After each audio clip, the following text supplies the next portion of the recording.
భారతదేశం నా దేశం, నా దేశమంతా వ్యాపించి ఉంది సనాతన ధర్మం. ప్రపంచమంతా చాటి చెప్పింది సంస్కృతి సంప్రదాయం. ఎందరో వీరుల చరిత్రలు మనకు స్ఫూర్తిదాయకం. ఇంతటి ఘన చరిత్ర ఈ దేశానిది. కానీ ఇప్పుడు దేశం మారుతుంది.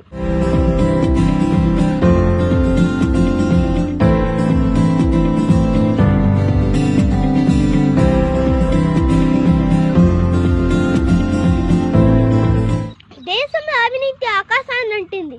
అభివృద్ధి తారేడారులో పడుకుంది. అధికారులు లంచం తింటున్నారు, నేతలు గడ్డి తింటున్నారు, రైతులు విషం తింటున్నారు, జవాన్లు తూటాలు దెబ్బలు తింటున్నారు. ఇక దేశంలో ఆకలి ఎక్కడ ఉంది?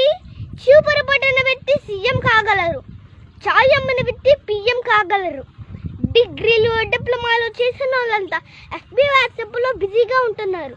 ఇంకా దేశంలో నిరుద్యోగం ఎక్కడ ఉంది? జోబులో చిల్లర లేదు, బ్యాంక్ ఖాతాలు తెరిపిస్తున్నారు, ఊళ్ళలో కరెంటు లేదు, డిజిటల్ ఇండియా బాట పట్టిస్తున్నారు. మన గోవాల హైవేల మీద చస్తూ ఉన్నాయి.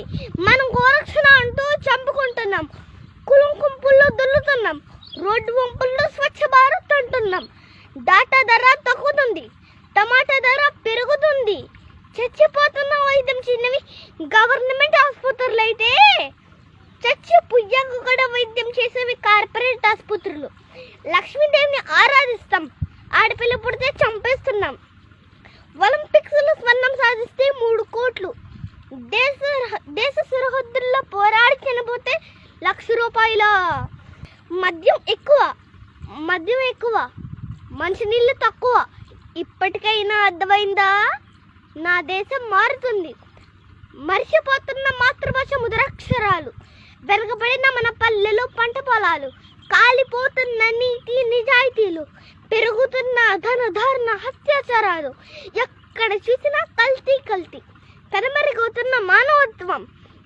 తినటానికి భోజనం లేని స్థాయి నుంచి తినటానికే సమయం లేని స్థాయి వరకు ఎదుగుతున్నాం. ఇది మన 73 ఏళ్ల స్వతంత్ర దేశం. చదువు దక్కని మల్యం పరిశ్రమల్లో మొగ్గుతుంది, చదువు దక్కిన మల్యం జైలు లాంటి విద్యాలయాల్లో మొగ్గుతుంది. కానీ పెంచిన దేవుళ్లను అనాథాశ్రమాలలో వదిలి కనపడిన దేవుళ్ళ కోసం గుళ్ళు గోపురాలు తిరుగుతున్నాం. రక్త సంబంధాలు దూరం అవుతున్నాయి, డబ్బు సంబంధాలు దగ్గర అవుతున్నాయి. విచక్షణ రహితంగా ప్రకృతిని నాశనం చేస్తున్నాం. అందుకే ప్రకృతి నుండి ఎదురవుతున్న పరిణామాలు ఈ విపత్తులు కాదంటారా? దేశం మారాలి.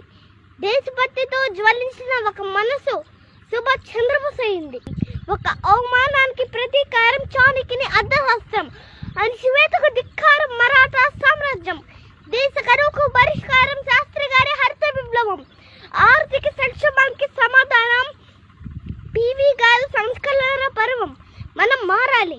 రేపటి సమాజం మారాలంటే నేటి సమాజంలో మార్పు రావాలి. అడిగే తత్వాన్ని అందరూ అలవర్చుకోవాలి. ప్రభుత్వ విధానాలపై అందరికీ అవగాహన ఉండాలి. వస్తున్న వార్తల్లో నిజాన్ని తెలుసుకోగలగాలి. ఆలోచించి ఓటు వేయాలి. దేశంలో మార్పు రావాలంటే ముందు మనం మారాలి. ఈ మార్పు నా నుండే మొదలవ్వాలి. ఒక గొప్ప మార్పుకు శ్రీకారం చుడదాం. జాతికి మేలు చేకూర్చుదాం. జై హింద్.